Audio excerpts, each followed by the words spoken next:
Programa Aposentado Presente. Aqui diretamente do nosso estúdio, na Presidente Vargas 502, sétimo andar, procurando levar mais uma vez para os companheiros categoria petroleira, não só petroleiro, como a gente sempre frisa, alguns informes do nosso dia a dia, principalmente aí da semana passada e, é lógico, no decorrer dessa semana. E eu quero lembrar a todos os companheiros internautas que esse programa é de número 429 e hoje é dia 16 de outubro de 2018. E já dando alguns informes, eu quero dizer que hoje nós tivemos um seminário, né, a Secretaria, o Sindicato TJ, participou de um seminário na FAPERJ, seminário puxado pela direção da FAPERJ, sobre a tal falada e discutida reforma da Previdência. E a pessoa, o doutor Diego Cheruli, que fez uma brilhante palestra, está aqui conosco, diretamente aqui do estúdio, e daqui a pouco eu vou apresentá-lo. Até ele vai fazer um comentário da sua palestra. Essa palestra é feita em nível nacional, e eu fiquei sabendo também que ele participa, né, com a doutora Maria Lúcia Fatorelli, no nosso abrigo aí, na questão de cidadã da dívida. Então pedi, solicitei, e ele atendeu prontamente, está aqui conosco, e daqui a pouco estará falando sobre a sua palestra. Além disso, nós temos também algum informe, antes que a gente esqueça, lembrar aos companheiros da Comissão de Base do Aposentado e Pensionista do Sindicato TJ, que temos uma reunião marcada amanhã, a partir das 13 horas, com a Secretaria dos Aposentados, para discutirmos essa proposta que a Petrobras está colocando, né, o terceiro plano, né, o PETOS 3, nesse PED criminoso, que é esse equacionamento do nosso fundo PETOS, onde todos sabem que a Petrobras está cobrando da gente, participante, em 27,7 bilhões para que a gente pague isso em 18 anos.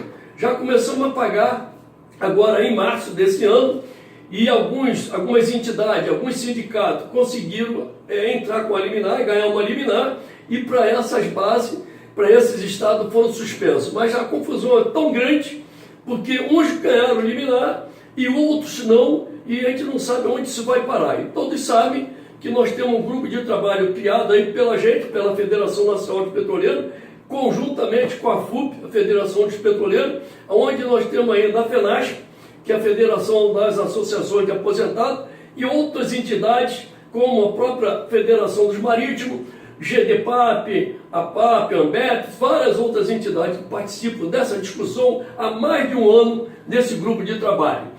E a Petrobras não respeitou nem a discussão desse grupo de trabalho, levou para Previ esse tal PP3, e onde esse grupo vem discutindo numa tentativa de chegarmos a um consenso para apresentar para a Petrobras uma nova proposta, uma sugestão que possa amenizar o que ela está fazendo conosco, né? Depois nós passamos anos na ativa, e mesmo depois se aposenta, pagando um plano onde se dizia que quando a gente se aposentasse, estaríamos garantidos, não precisava se preocupar. E a gente está vendo que na prática isso não está funcionando.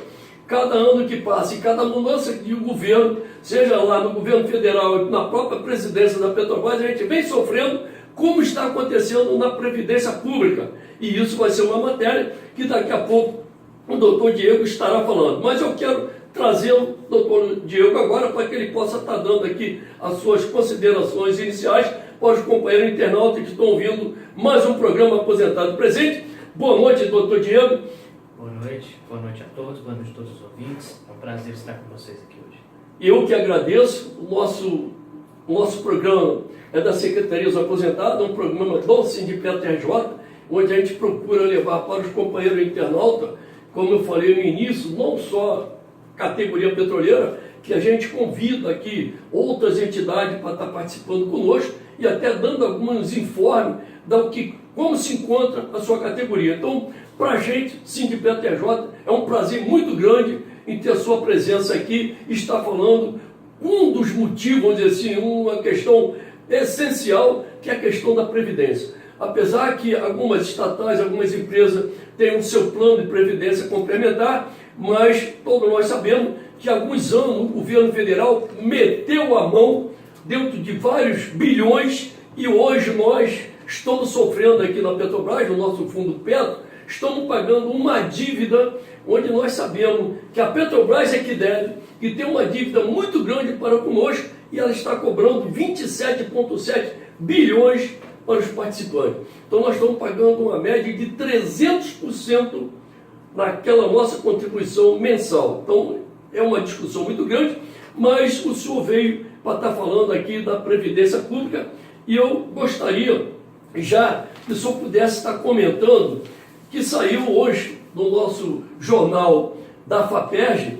A FAPERJ faz um comentário aqui, COBAP cobra resultado da CPI da Previdência Social, e eu estou sabendo que o senhor participou, né, na inauguração dessa Previdência, até assessorando o nosso representante maior, o senador Paulo Paim, e que aqui a gente já manda um abraço para o senador, porque são poucos parlamentares que de fato defendem os aposentados, pensionistas e idosos. Então, eu gostaria que o senhor pudesse estar falando mais ou menos dentro dessa CPI, e afinal de contas, a CPI, a nossa Previdência, chegou à conclusão a CPI de que a nossa Previdência tem rombo ou não, ou é rombo de fato que tem ali. Então, eu gostaria que o senhor pudesse estar fazendo algum comentário. Vamos lá. Primeiramente, a CPI da Previdência ela foi criada num ambiente totalmente hostil, onde ninguém acreditava que ela seria viabilizada. Foi idealizada aqui no Rio de Janeiro, dentro da FAPERJ, dentro de uma das associações filiadas. E a COBAP de cara comprou essa briga, né? E levou para todas as federações que de pronto foi apoiada. Então, a COBAP em Brasília reuniu todos os aposentados, aí na presença do presidente Varley, junto com a Federação de Brasília, que apoiou muito, esteve presente com muitos seus membros lá, a Federação do Rio e de todos os estados, colhendo as assinaturas necessárias para a criação da CPI. Na época, ninguém acreditava que ela ia sair, porque estava se discutindo Previdência, reforma de Previdência, enquanto a Globo e todos os outros meios de comunicação em massa estavam criticando, dizendo que tinha déficit, dando a questão já por resolvida, muito embora algumas outras entidades falassem o contrário, né? A CPI também teve um respaldo grande da Frente Parlamentar Mista em Defesa da Previdência, de criação também do senador Paulo Paim no Senado, e na Câmara o deputado Arnaldo Faria de Sá, o grande guerreiro dos aposentados, Arnaldo Faria de Sá, de São Paulo. E eles, na Frente Parlamentar Mista, abraçaram a ideia da CPI, ajudaram na coleta da assinatura, criamos a CPI e ali iniciou-se os debates, ouvindo mais de 100 especialistas nacionais e internacionais em direito previdenciário e direito da Seguridade Social, né? E foi descoberto que, de fato, não tem déficit, né? A Previdência ela não tem déficit porque ela não tem resultado próprio. Ela participa de um grupo interligado de ações jurídicas da Seguridade Social, que é o que? A Previdência, Assistência à Saúde. As três áreas juntos, considerando tudo que arrecada, sobrou dinheiro até o ano de 2016. Então, até 2016, a Seguridade Social foi superavitária. A partir de 2017, por conta aí da crise econômica, do absurdo desemprego e da falta de confiança do cidadão no Estado, que leva a ele não contribuir ou evitar a contribuição, a arrecadação diminuiu drasticamente. E por um outro lado, como a Previdência tem uma função de manter a ordem social, e quase ninguém fala disso, né? A Previdência tem a função de manter a ordem social dentro do Estado, dentro do país. E quando uma sociedade está desordenada, que é o quê? Quando ela está desempregada, quando ela está lá abandonada, quando a criminalidade passa a ser, às vezes, o meio de vida de algumas pessoas, a Previdência, a assistência social vem para resguardar esses cidadãos e torná-los partícipes do Estado, e que não foi o que aconteceu. No momento de crise, o Estado preferiu acabar por destruir, descredibilizar mais a nossa Previdência, e isso fez com que as pessoas não quisessem contribuir com medo dela quebrar, né? E por isso veio o déficit a partir de 2017, de fato, aí na Seguridade Social, e quanto a isso é inquestionável. Mas isso é de 2017. De âmbito histórico da Constituição para cá, de 88 para cá, a Previdência não apresentou déficit, mas sim superávit. Superávites estes que fizeram parte aí do relatório da CPI, com um questionamento importante. Aonde foram parar essas verbas? Não é pouco dinheiro. Sobravam 70, 50, 80 bilhões de reais por ano. E esse dinheiro simplesmente não tem local. Pois é. Bom, então o doutor Diego está fazendo aqui um breve histórico da CPI e por várias vezes, junto com a COBAP, junto com todas as federações, eu participei lá no Congresso Federal, ocupando por várias vezes aquele Congresso, e não só ali, como vários outros estados que nós fizemos várias passeatas em função disso. Então, eu acompanho essa luta, né, principalmente aí do senador Paulo Paim e o Arnaldo Faria de Sá, essa briga deles em defesa dos aposentados. Eu quero aqui parabenizar a reeleição do nosso senador, e eu não sei como é que ficou a situação do Arnaldo Faria de Sá. Infelizmente, pela corta partidária, ele não pôde entrar pela cláusula de barreira, mas ele teve voto suficiente de 80 parlamentares federais que o São Paulo teria. O deputado Arnaldo ficou em 54º. Então ele não entrou, não foi pelo número de votos, mas sim pela legislação atual, que privilegia a questão partidária e não o voto direto do cidadão. Então é lamentável, a gente perde mais uma pessoa, que são poucos, né? Você vê aí, antes estamos aqui 2, são poucos que de fato estão lá nessa bandeira de defesa dos direitos aposentados e pensionistas. Mas, saindo aqui desse breve histórico, e pelo que o senhor já respondeu mesmo, a gente percebe que não teve esse dizer que é deficitária, a gente percebe que tem roubo mesmo dentro da nossa Previdência. Infelizmente, isso já vem há muito tempo. Mas eu gostaria também que o senhor falasse, o senhor veio hoje ao Rio, especialmente para fazer a palestra aqui na FAPERJ, a questão desse seminário sobre a Previdência Social. E para quem esteve lá, como eu e outras pessoas, eu quero desde já também parabenizar a sua palestra, porque nós fizemos uma palestra assim, em que o palestrante ele possa estar conversando com a plenária, vamos dizer assim, com as pessoas, porque botar lá o reto projetor e você falar meia hora, 1 hora, e não dar oportunidade das pessoas participarem, depois só no final aquelas perguntas, isso é ruim. Então o senhor fez uma dinâmica hoje diferente. É claro que ainda mais a gente idoso, não é fácil, né? Tem hora que acaba até atrapalhando, mas está de parabéns, a dinâmica foi muito boa, uma boa didática, e eu gostaria então que o senhor falasse também como é que surgiu isso, por que o senhor veio fazer a palestra. Eu estou sabendo que foi no mês passado em função do Congresso lá no Espírito Santo. Isso, eu tenho a honra, grata a honra de ser advogado e assessor jurídico da Federação dos Aposentados de Brasília, uma das fundadoras da COBAP, e da Federação dos Aposentados do Espírito Santo, que lá chama Conselho. E no mês passado, a Federação dos Aposentados do Espírito Santo, CAPSES, realizou um congresso, um seminário, na verdade foi um seminário, voltado aí para várias áreas, saúde, dentre eles o jurídico, e a minha palestra estava dentro da programação. E aí a dona Ieda, presidente da federação aqui do Rio de Janeiro, me convidou para estar presente aqui hoje, fazendo esse seminário com vocês, e eu vim aqui não na condição de advogado, mas sim na condição de professor. Eu, além de advogado, sou professor em Direito Previdenciário, na graduação e na pós-graduação, e eu tenho essa didática, que os alunos sabem, de participação, porque quando você coloca palavras na cabeça de um cidadão, ele tem que saber pensar e refletir sobre ela. Ele tem que saber refletir e filosofar sobre o que está sendo, sobre a informação que ele está recebendo, e não simplesmente aceitar e engolir a seco. E esse é o problema hoje do país. Nós vemos muitas palestras, muitas pessoas indo fazer palestras com intuitos econômicos, com intuitos, sabe lá quais, diversos, principalmente aí no âmbito jurídico, e poucos realmente querendo transmitir uma informação.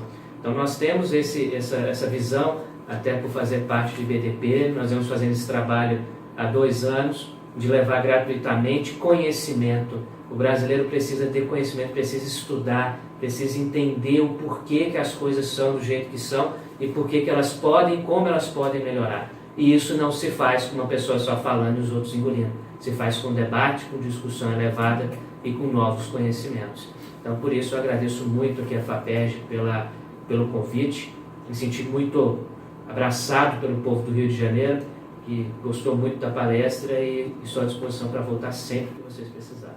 Pois é, eu hoje fiz um convite para ver a possibilidade, de repente, ano que vem, porque em novembro nós já temos uma palestra, tem marcada com umas pessoas sobre a Resolução 23, aí vem o final de ano, dezembro, quem sabe, de repente, pode começar o ano em 2019, com uma palestra sua aqui, no SINDIPTRJ, e até lá nós já temos até quem vai governar esse país, e o senhor, inclusive, falou também sobre isso, quem sabe São Janeiro, se tiver agenda, a gente possa estar marcando. Agora, eu cometi aqui uma falha muito grande, porque eu apresentei o senhor e esqueci de dar mais ou menos falar sobre o seu currículo. Então, eu quero pedir desculpa e dizer que o nosso advogado Diego Cerulli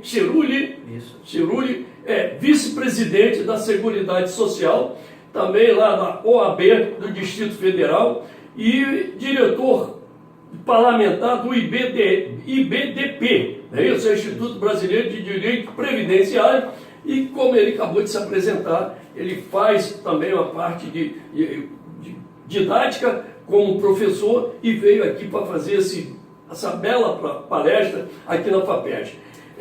Eu gostaria ainda que o senhor comentasse mais, porque, como eu falei, a sua palestra foi uma dinâmica esclarecedora, com um esclarecimento muito bom, porque as pessoas às vezes se apegam a determinada lei tal, emenda tal, e o senhor procurou passar para a gente, inclusive, o dia a dia, o que acontece, até mesmo com a questão, como falou, do buraco verde,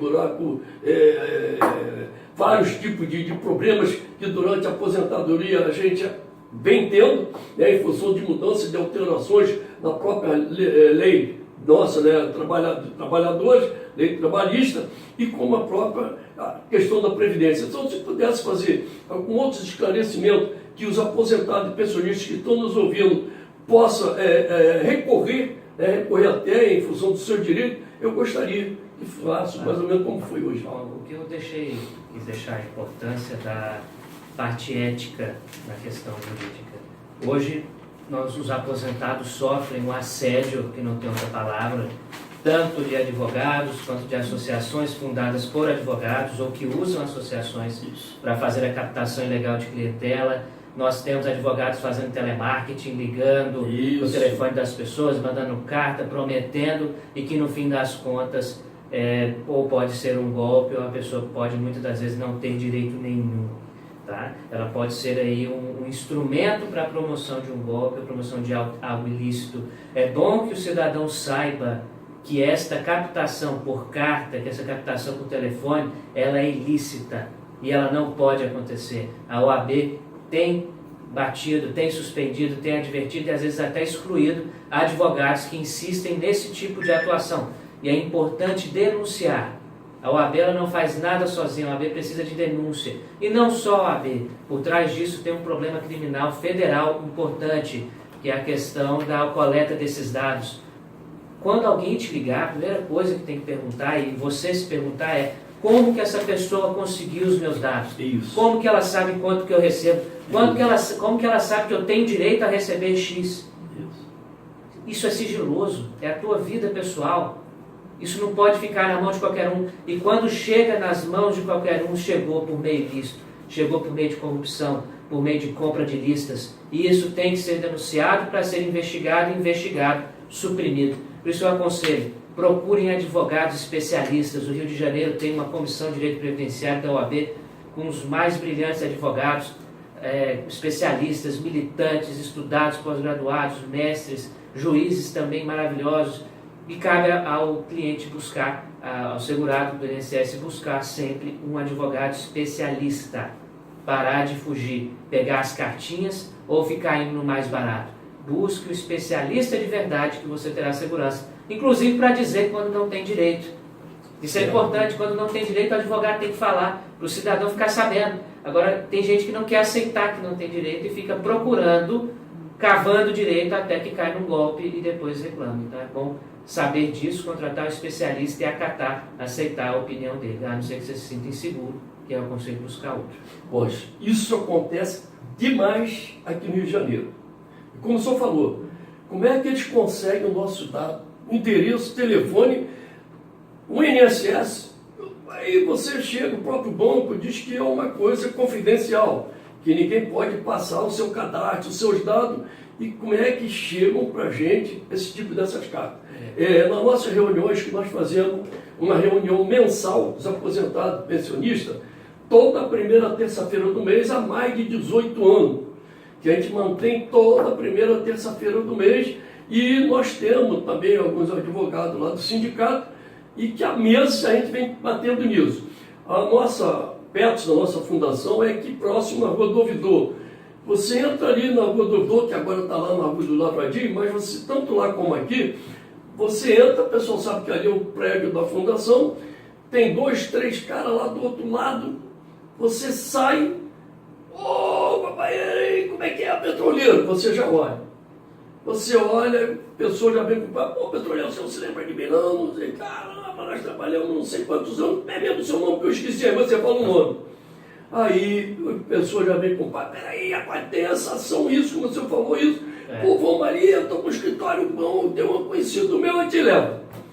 Você leva, chega lá, é aquilo, não, você tem 50 mil, 100 mil, 10 mil, pô, nessa ação, isso aqui não vai levar 6 meses, você ganha. Ah, rapaz, olha só, tem que abrir aí, tem uma custa, aí você vai deixar 1.500, 2.000, 5.000. Isso, e vai perder esse dinheiro. E vai perder. Aí depois vai lá para o sindicato reclamar. Não só a cartinha, né? O senhor lembrou uma questão importante, a captação na porta do INSS, na porta das empresas, isso é ilegal. Vá na delegacia, denuncie, vá na OAB, denuncie, vá atrás desse advogado que está sendo indicado, pegue o nome dele, o número da OAB e faça uma representação na OAB. A OAB não consegue saber de tudo que acontece. Cabe denunciar e tirar essas pessoas do mercado. Bom, e aí a pessoa dá esse dinheiro, perdeu, e como o senhor colocou aí no início, o advogado tem que falar, não, esse aqui não adianta entrar, você não vai ganhar. Porque além das custas do processo, aí tem aquela parte de sucumbência, enfim, você perdeu, vai ter que pagar agora, por isso está se evitando até determinado tipo de ações, tem que entrar, às vezes, coletivo, enfim, tem tudo isso. Que a pessoa pensa que vai ganhar e daqui a pouco ainda vai ter que desembolsar o que não tinha para pagar. O que pagou inicial ainda pode ser condenado a pagar sucumbência, custos processuais, cálculos, etc. Isso vai ficar uma conta cara que ele só vai perder dinheiro. E eu gostaria até de fazer justiça aos meus colegas, né? Amanhã nós estamos indo para o Congresso do IBDP em Gramado, reunindo mais de 1.200 advogados especialistas nacionais e internacionais. E eu vou dizer para vocês, o Brasil tem uma péssima mania de tratar as exceções como regra. A regra da advocacia previdenciária não é a da fraude. A regra da advocacia previdenciária são os advogados especializados, estudiosos, que estudam, estão sempre afinco para trabalhar e fazer o melhor possível para aposentado. Agora, as exceções é que devem ser extirpadas, que são os captadores ilegais, etc. Pois é, então é bom, ele está sempre comentando, o advogado fala sobre isso. Existem pessoas sinceras, honestas, mesmo dentro aí desse quadro que às vezes aparece, mas fica aqui a dúvida, como eles conseguem esses endereços, como conseguem esses dados nossos, e claro que nós sabemos que vem lá dentro da Previdência. E até onde esses escritórios são legais ou ilegais, já chegou o ponto de a gente conseguir na OAB e fazer um processo junto à própria OAB e que até advogado. Já chegamos direto que a pessoa, além de ter aquelas 171, e chegou mesmo para advogado e entrar num acordo e devolver o dinheiro. Chegou lá, não, então vai devolver o dinheiro, então não tem que estar na beira, você vai perder aí a sua matrícula, etc. Então já teve algum caso que a gente conseguiu, né, resgatar o dinheiro que alguns associados do nosso deram. Mas é bom aqui, a gente está comentando isso para chamar a atenção dos senhores. E aí nós vamos entrar rapidamente aqui na questão do segundo turno, que nosso tempo já está estourando, faltam só 5 minutos.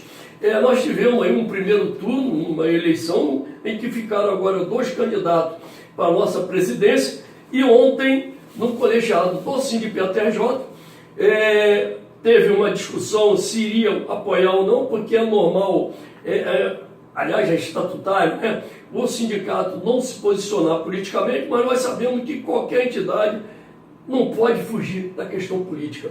E é um momento que nós estamos passando que tem que se tomar uma posição. É claro que o voto é secreto, cada um toma a posição que quiser, vota em quem quiser, mas houve uma indicação ontem na discussão na direção do CNPTJ, onde resolveu apoiar nesse segundo turno para derrotar a escalada autoritária nas ruas e nas urnas, contra a ameaça ditatorial, votar no 13, Fernando Haddad, sem ilusão e sem baixar a guarda. Então, tem aquele ele não, a direção então tirou, e hoje, no nosso boletim de hoje, dia 16, está aí fazendo essa discussão e passando para os companheiros, e eu quero repetir, cada um vota de acordo com a sua consciência. Então, eu não vou aqui achar que A ou B, qual é o melhor, porque nós estamos na mesma situação para o governo do Estado.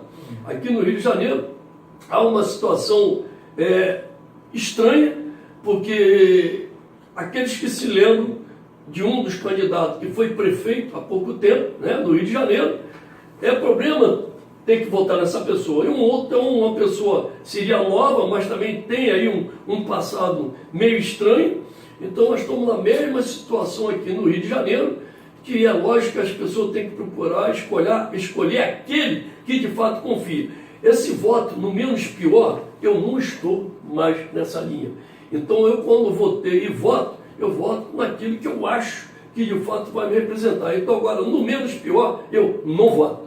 Então, lamentavelmente, mas a gente, dentro da análise, cada um procura achar o que é melhor para si ou para a sua categoria.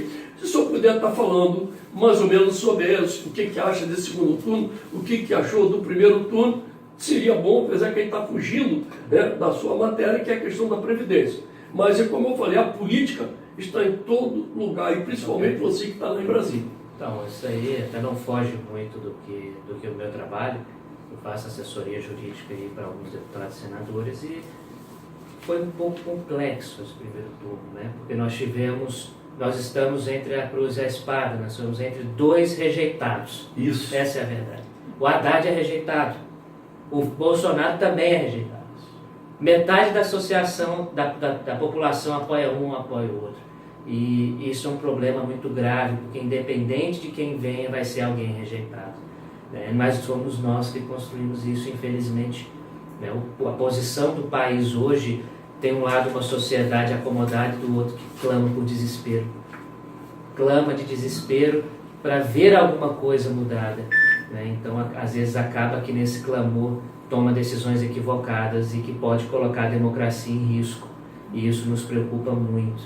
Tá? Agora, em termos de reformas de previdência, reforma trabalhista, independentemente de quem venha, esse é um assunto da pauta que vai ser melhor discutido. Eu só espero que o próximo governante discuta isso de fato com a sociedade e não com o mercado. Discuta isso com quem entende, com o especialista, e não com a Rede Globo, que fala o que quer no seu sofismo exacerbado. Pois é, o senhor inclusive colocou ainda na sua palestra hoje a questão do próprio plano de previdência, né, privado. E eu acabei de falar aqui que nós estamos passando, né, o nosso fechado da PETS, e a gente percebe que existe isso aí para poder vir ter as suas previdências, assim como a própria saúde. Que estão acabando com a nossa saúde pública para enfiar aí mais a saúde, né, privada e os planos aí. Então, se puder, nós temos ainda aqui 2 minutinhos. Sim. Pudesse estar falando sobre essa questão da previdência complementar fechada, né? Existe a fechada e a aberta. Isso. A fechada é exemplo de vocês, os petroleiros, que tem um grupo específico de pessoas que podem participar. A aberta qualquer um pode. A previdência complementar fechada, ela é boa. Ela realmente complementa, ela auxilia na complementação do salário pelo que se pede para a previdência social e etc. A aberta, por outro lado, ela tem mais o caráter de investimento e não previdência. Previdência busca resguardar o risco, busca proteger o cidadão no momento de uma contingência, de um problema, de morte, de doença, de invalidez, qualquer situação do tipo, ou de idade avançada. Já da previdência aberta, ela não tem tanto essa função, né? Ela vem de uma falsa ilusão, vem de uma falsa função, e esse é um problema grave que nós estamos enfrentando. E por que hoje se discute tanto em tornar aberto o mercado da previdência social pública? Né? Ao invés de ter uma previdência de repartição simples, como é hoje, onde os trabalhadores, os da ativa, pagam quem está na inativa, Por que essa preocupação de tornar algo público, algo privado, como se fosse essa de banco? Simplesmente por um motivo. A arrecadação que nós temos hoje, os bancos não põem a mão. E é isso que eles querem. Eles querem pegar o dinheiro da Previdência Pública Brasileira, que é muito dinheiro, é um negócio absurdo, a arrecadação é enorme da Seguridade Social, eles querem botar a mão nisso para poder gerir. Mas a grande verdade é essa, né? O mercado quer ter esse dinheiro para gerir e não necessariamente a gestão desse dinheiro vai voltar em benefício para a sociedade. Pela experiência brasileira, vai voltar em prejuízo. Pois é, isso é quando está acontecendo com o nosso fundo de pensão, né? Não é só na Petrobras, vem acontecendo. Bom, eu quero aqui, que o nosso tempo está estourando, agradecer então mais uma vez a sua participação. Saiu de lá da FAPERJ, veio para aqui, para Presidente Vargas, para brilhantar aqui o nosso programa Aposentado Presente. Então eu agradeço muito e vamos ver se a gente consegue fechar então para janeiro uma palestra aqui no SINDIPETJ. Nós vamos fazer contato e com certeza quem for, se a gente conseguir, vai gostar, porque a dinâmica da sua palestra foi muito boa, muito interessante e cultural. Então eu agradeço aqui em nome do SINDIPETJ, agradeço aqui o nosso programa Aposentado Presente mais uma vez e vamos torcer para janeiro o senhor estar presente na nossa reunião. Ok? Conte comigo. Eu que agradeço a presença e agradeço o carinho de todos vocês aqui no Rio de Janeiro. Tá, muito obrigado e eu quero então comunicar que daqui a pouco, logo mais quarta-feira, 1h da manhã, nós temos uma reprise desse programa, depois às 10 horas e depois às 15 horas, ok? Muito obrigado aí, mais uma vez, internauta, e sendo assim, estamos chegando ao final de mais um programa Aposentado Presente. Aqui na Rádio Petroleira, questão de soberania. Sonato Candal, estaremos de volta na próxima terça-feira a partir das 18h30. Aqui música, informação e prestação de serviços. Muito obrigado e até o próximo programa. Até lá. Rádio Petroleira, a voz do Sindipetro RJ, apresentou Programa Aposentado Presente.